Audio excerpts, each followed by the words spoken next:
Meneer, wat valt u op aan de fontein? Dat hij het nog even niet doet. Is toch wel gek, hè? Een fontein die geen water spuit. Daar moet een hele geheimzinnige reden achter zitten. Ja. Heeft u een idee? Het stuk.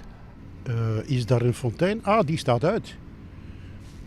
Is er een reden waarom die niet aanstaat? Nou, dat wil ik u eigenlijk vragen. Wat denkt u?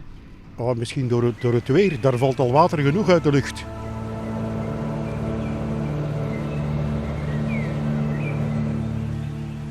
Daarachter is de fontein. En die staat niet aan vanwege die meerkoet, hè? Ja, dat klopt. Ja. Dus die meerkoet heeft zich daar genesteld. En normaal staat die fontein al aan. Maar dat kan nu niet.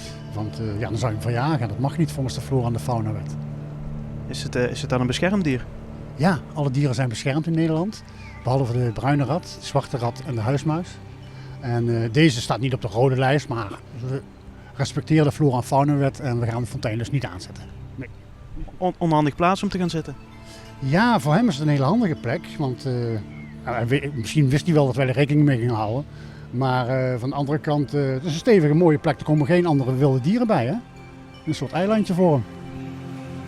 Nou staan wij hier een beetje stiekem tussen de bosjes en we praten ook wat zachter, maar is dat eigenlijk wel nodig? Nee, helemaal niet. We staan niet meer in het stadspark. Morgen is Koninginnedag. Als het echt mooi weer wordt, lopen hier wel duizenden mensen morgen. Dus wat we hier doen, snap ik eigenlijk niet. Nou, lekker dan.